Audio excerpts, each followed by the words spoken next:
deux senseurs à différentes longueurs d'onde et qui donnent des images à très haute résolution, plus haute résolution que votre caméra achetée à la maison. Hein. Donc ici je vous ai rappelé donc, les étendues spectrales. Alors, du visible au rayon gamma, là c'est donc de cette partie-là, on a quand même 23 octaves, c'est pas rien. Un piano, ça en fait 7,25. Hein, une octave, je vous rappelle, c'est que vous doublez. Hein. Prenez une métrique, à chaque fois que vous changez de gamme, je double de fréquence, je double de fréquence, 2 fois 8. Quand vous faites 10 fois, vous obtenez 1024, 11 fois 2048, et j'en passe, c'est des meilleurs. Donc, et vos oreilles, ils en font combien? En 10 au maximum, 20 Hz, c'est pas votre oreille mais c'est plutôt de la puissance des graves qui fait des effets plutôt sur vos entrailles, n'est-ce pas? Donc j'ai mis quand même, j'étais bon prince, j'ai mis 10 octaves. Et là, vous avez déjà d'un côté, hein, je vous rappelle, il y a le spectre visible, et puis on va regarder de l'autre côté, il y a 23 octaves. Alors, ah oui, parce que j'ai sauté un truc. Voilà, 23 octaves. Et il en manque un, non? Je l'ai dit après, d'accord. Le soleil en visible, ça tout le monde le connaît, il suffit de mettre un filtre sur sa lunette, on repère les taches solaires quand on a, dans un minimum, il n'y en a pratiquement pas. Pendant un certain temps, on s'en est passé, hein, sous le soleil, il n'y avait rien. Hein. Ah, une petite observation, hein, c'est que le photon qui est engendré dans le cœur thermonucléaire du Soleil met 10 000 à 20 000 ans, à 200 000 ans, c'est ça, de 10 000 à 200 000 ans pour parvenir à la surface. Parce que bon, il rencontre une matière très dense, il rééchange l'énergie avec un atome, etc., etc. Et lui réexpulse un photon, etc., jusqu'à ce qu'il parvienne enfin à la surface libre et qu'il puisse vous donner de la lumière. Mais quand il part en bas, souvent il a une énergie, il vaut mieux pas l'avoir dans le bec parce qu'effectivement, il vous aveuglerait instantanément. Là, nous sommes à 4500 photosphères en monochromatique. Voilà, ça c'est SDO, c'est la partie, il a un capteur qui donne du visible pour commencer. Là, il y a la date, hein, nous sommes en 2012, le 5 août. Hein. Le soleil était comme ça. Là, il y en a moins d'ailleurs, j'ai vu qu'il y avait juste une tache. Aujourd'hui, si vous avez fait un tour pour voir le soleil. Voilà, donc là j'ai pris le même dans les différentes longueurs d'onde. Là on passe, vous obtenez presque la même chose si vous allez voir avec un filtre calcium, cette structure granulaire. Vous voyez qu'autour des taches noires, qui sont en fait par des orages magnétiques, hein, refroidissent cette partie-là. En fait c'est pas noir, hein, c'est quand même à 4500 degrés. Donc c'est très blanc, mais à côté de l'énergie rayonnée, et comme ça joue en T puissance 4, hein, la température, donc l'énergie émise est très dépendante de la température. Le 4500 degrés vous paraissent noirs à côté des 5700 degrés K du reste. Donc voilà, hein, c'est pas noir, mais ça émet beaucoup moins. Hein. Et autour, il y a des gratures, et au contraire, il y a un peu plus de température, on va voir hein, ici. Je vous ferai aussi observer ici cet alignement qui est très spectaculaire, et celui-là. Ici, c'est l'équateur du Soleil qui tourne à une certaine vitesse. Ici, c'est près des pôles, ça tourne à une autre vitesse, quand c'est une grosse boule gazeuse, et là, effectivement, des vitesses différentes de rotation. Évidemment, entre les deux, entre l'équateur et là où ça tourne, donc il y a une déchirure, et cette déchirure fait que toutes les choses, expulsions, flares, taches, etc., se manifestent là, dans ces deux régions-là, hein, au-dessus et en dessous de l'équateur. Magnifique, hein, comme on se fait en basse couronne, là nous sommes en multispectral. Voilà. Qu'est-ce que ça veut dire multispectral? D'abord ici, aucun œil humain n'a vu ça, hein, puisque vous ne pouvez pas regarder surtout pas à 311 actons, à 211 actons et à 171. D'accord? Et ici, on a superposé les trois images séparées en leur affectant des fausses couleurs, du vert, du violet et du bleu, et pour avoir effectivement un soleil. Vous voyez que, alors qu'il nous paraît parfaitement lisse en lumière visible, quand vous allez voir, et là c'est plus la même région qu'il y a, mais on est un peu plus haut, à des températures bien plus intenses. On voit la basse couronne tout autour, les lignes magnétiques qui modulent tout ça, et ça donne des choses, effectivement, qui sont très complémentaires, et même, je dirais, des choses qu'on n'a pas vues, et qui nous permettent de comprendre la physique du Soleil. C'est plus de l'espace ou bien de la... Oui, alors c'est SDO toujours, hein, SDO c'est Solar Dynamic Observatory. Voilà, dans une collection de 3 autres longueurs d'onde. Ce sont des fausses couleurs, hein, toujours. Je vous rappelle que vous ne le verriez pas, donc il faut bien affecter une couleur à chacune des informations que l'on reçoit. Et là, ça va même en rayon en bande gamma, c'est-à-dire qu'ici, on est à 70 et là, ce sont des énergies très très intenses et ça correspond à des températures qui sont plusieurs millions de degrés de ces zones.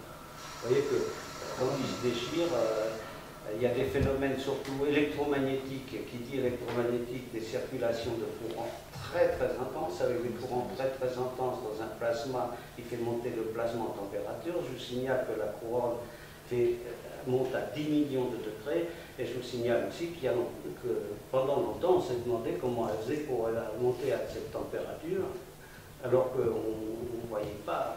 Et en fait, ce sont les courants qui circulent qui font monter en température. Hein. Sur Terre, bon, une résistance, quand vous faites passer un courant, on voit tout de suite qu'elle chauffe. Voilà, c'est comme ça qu'on a un radiateur. Et là, les courants sont hyper intenses dans un gaz raréfié, un plasma, et le plasma peut monter à plusieurs millions de degrés. Et donc, avoir des émissions dans toutes les longueurs d'onde, et vous ne le verrez jamais avec votre télescope, que vous mettiez des filtres pérofabriques que vous vouliez. Ça veut dire que la température de la couronne va varier en fonction du cycle du Soleil? Oh, il y a des... Oh non, elle est assez stable, enfin parce qu'il est toujours en train... Oui, il y a des variations, hein, mais je pense que pour la couronne, c'est sûr que quand on la voit entre deux éclipses, elle change quand même, vous avez raison. En température, bon, dépend des zones, mais j'aimerais bien avoir effectivement une carte de température à montrer de la couronne, mais je pense que de toute façon, c'est au-dessus du million de degrés toujours. Alors, hop, soleil de l'espace, on va mettre un petit fil. Ça, c'est SO. Voilà, il y a deux canaux différents, un qui monte plus bas et un qui monte les éjections qui vont très très loin du Soleil. Voilà quand on change de longueur. Et voilà, jusqu'à des 12-25 millivolts en courant. Et voilà du gamma en bleu. Évidemment, il y a aussi la même chose dans l'infrarouge. C'est quand même, en gros, un corps noir dans le visible. Donc, il y a toute une partie dans l'infrarouge, mais là, ça nous intéresse moins. Bon, non, je vais le passer parce que...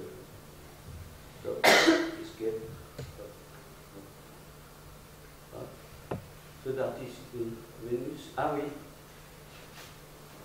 Ça vous plaît de voir le passage de Vénus? Ah non. Ah oui, 3 ans.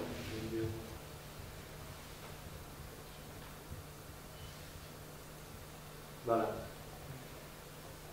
C'est un petit film que j'ai piqué, j'ai essayé quand même de le comprendre un peu parce qu'on n'a pas beaucoup de temps.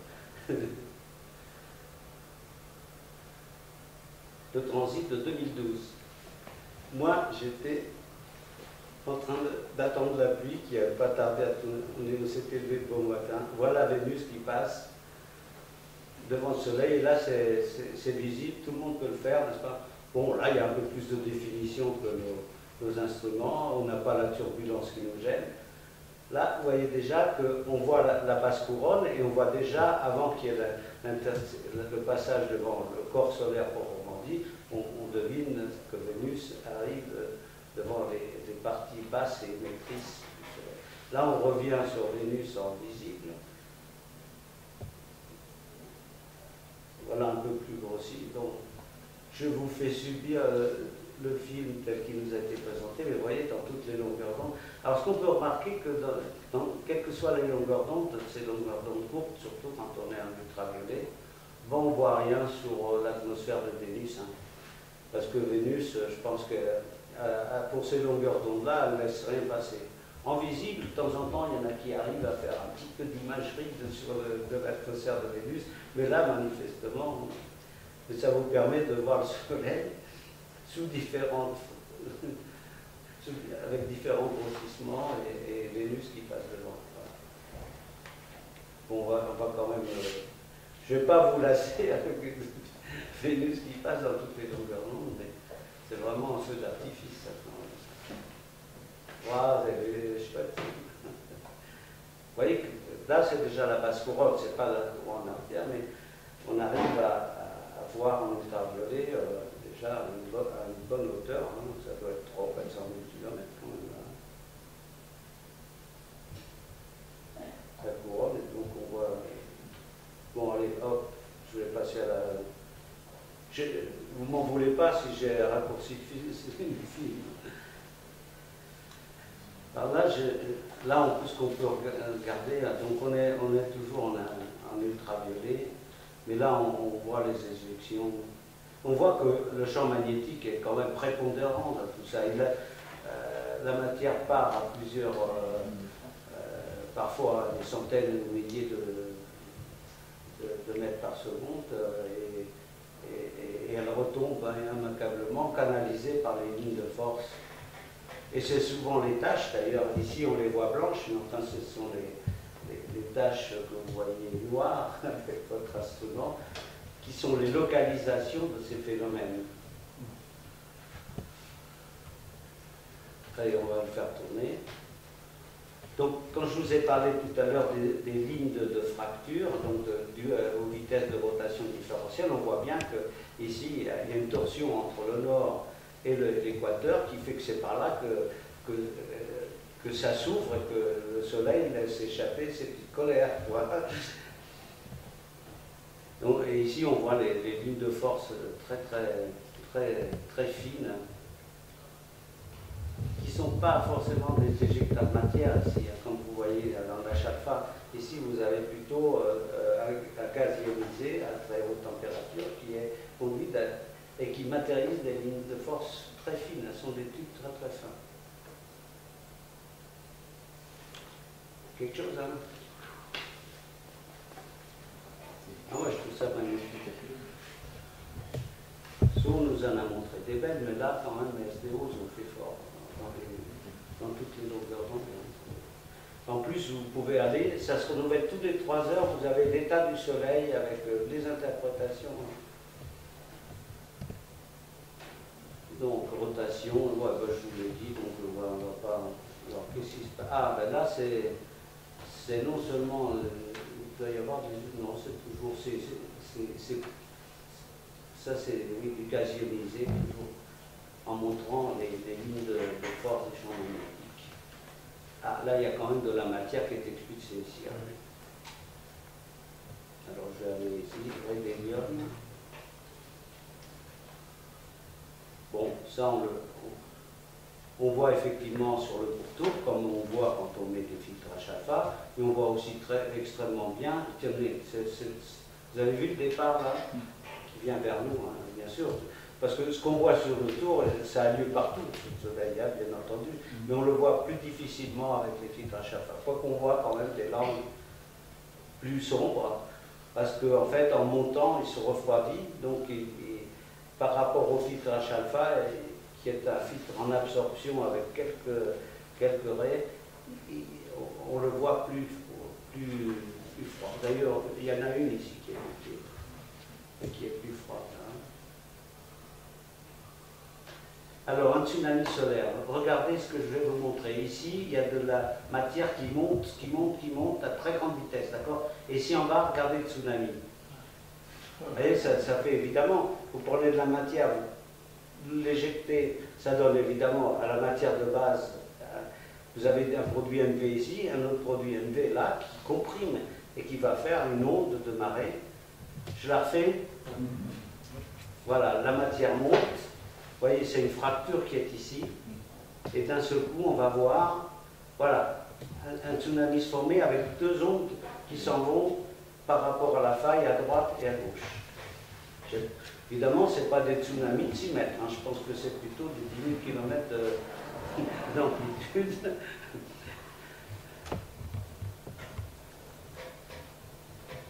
Ici, qu'est-ce que j'ai? Ah, ça c'est l'éjection de matière. Là, il y a vraiment une éjection très spectaculaire. Et vous voyez qu'en montant, elle refroidit. Quand elle passe devant le soleil, elle devient presque noire. En fait, elle est encore très très chaude. Parce qu'ici, on voit des choses qui sont à 50 000 degrés K. On n'est plus dans le visible. Hein. On est dans une zone ultraviolette. Hein. Dans un des canaux ultraviolets. La même en très spectaculaire. Voilà. Hop. Imaginez les milliards de tonnes de matière qui montent dans le ciel et regardez à l'impact. À l'impact, comme la gravité solaire est beaucoup plus importante que la Terre, il reprend beaucoup de vitesse et ces immenses masses de matière retombent sous le soleil, évidemment, en montant au point de choc la température, et on le voit très bien ici. On le refait parce que moi je. Il y en a qui partent quand même, toujours. Oui, bien sûr, il y en a une partie qui quand même part. Enfin, là c'était une matière très dense qu'il a vraiment éjecté une partie et qu'il a intérêt à retomber. Hein, plutôt que de faire du vent solaire, c'est vu la masse qu'il a envoyée. Alors, je vais vous montrer quelque chose, vous faut être très attentif. C'est bon là? Ah oui. Vous avez vu quelque chose de droite à gauche? On va le refaire. Hop là. Si vous êtes attentif, suivez mon truc, il doit y avoir quelque chose qui s'arrête ici et qu'on commence à voir ici et qui défile devant le soleil, d'accord? Je le refais. Hop là. Ça c'est une comète. Elle a été entièrement vaporisée quand elle arrive au bout. Au départ, je pensais qu'il y avait eu un impact, non. Elle est arrivée sur la basse couronne, et évidemment, elle a pris une énergie. Alors, il faut voir que ce qu'elle a dissipé là, c'est des dizaines de bombes thermonucléaires, même des milliers de bombes thermonucléaires hein, dans cette énergie et ce passage, puisqu'elle se vaporise complètement, et c'est quelque chose qui fait au moins 1 à 2 km de diamètre, peut-être 8 km de long. Hein. Et hop, il ne reste plus rien. Ah, là c'est le cœur du soleil vu par les neutrinos. Alors, j'étais à Djerba lors quelque chose, on a parlé du soleil, il y avait quelqu'un, un astrophysicien de Tunis qui dit ah, bon, on ne peut pas voir le cœur du soleil. Bon, je n'ai pas voulu contrarier parce qu'il y avait beaucoup de trucs, mais enfin, là je vous montre une image du cœur du soleil. Ici, c'est les neutrinos qui nous montrent. Il faut déjà, évidemment, aller. Mais l'astronomie des neutrinos est une astronomie du futur. Hein. Je vous signale que c'est très intéressant et qu'on commence à se dire que c'est pas mal. Les photos, on sait bien, mais peut-être qu'on a besoin de toutes les informations. Parce que rien ne vient du cœur du soleil. Il avait raison en gros, mais non, il avait aussi tort, parce qu'il y a deux façons de connaître l'intérieur du soleil. C'est la sismologie, comme il y a effectivement, vous avez vu tout à l'heure les tsunamis, des phénomènes. C'est comme une cloche énorme qui va vibrer suivant des modes qui sont ceux d'une sphère. Et donc, mais qui dépendront des densités, s'il y a des couches, des inhomogénéités, comme des plures d'oignons, on va le savoir assez vite par les temps de trajet, etc. etc. Et donc la sismique solaire est un gros informateur sur ne serait-ce que la taille de ce noyau-là. Donc c'est pas tout à fait vrai, on peut regarder l'intérieur du Soleil. Et sur ce cliché, la bordure du Soleil serait où? Bah, très haut. Là c'est le cœur. Hein. Je signale que c'est peut-être même pas un dixième. La partie active, hein, c'est une bombe thermonucléaire qui est tout le temps en explosion et qui est tout le temps maîtrisée par la gravité. Chose que nous, on essaye de faire des centrales à énergie de fusion, mais on a du mal à garder, disons, ce condensat de gaz ionisé qui est exporté donc à très haute température, si on veut en prendre de l'énergie, dans un milieu confiné. Donc on met des champs magnétiques énormes, on essaye d'abord il faut l'amorcer, ensuite il faut l'entretenir, et pour l'entretenir il ne faut pas qu'il s'évade de sa prison. Alors que là, la prison, elle est imparable. L'immense masse du Soleil, qui est à haute température, on a vu en surface à 5000, plus moins de 6000 degrés, va peser de toute sa masse, et ici il y aura évidemment des pressions formidables, et des réactions thermonucléaires, mais ces réactions thermonucléaires restent confinées. Correspond pour nous. Des neutrinos, pardon, qu'on détecte, c'est quantitatif, c'est-à-dire un nombre de neutrinos, ou est-ce qu'on caractérise les neutrinos différemment, donc des neutrinos à plus haute énergie ou moins haute énergie? Bonne question. Je ne sais pas quel est le détecteur utilisé là, parce que c'est vrai qu'ils ne sont pas faciles à capter. Je m'y intéresserai parce que c'est. Mais je vous montre ici une image, je ne sais même pas comment elle est faite réellement, parce qu'il faut c'est dur à les capturer. Hein. Et en plus, bon, ils changent. Hein, ils peuvent changer de type, hein, électronique, bon, etc., etc. Donc c'est compliqué les neutrinos. Mais intéressant. Résultat sur Terra, ouais, généralement on a l'habitude de voir les aurores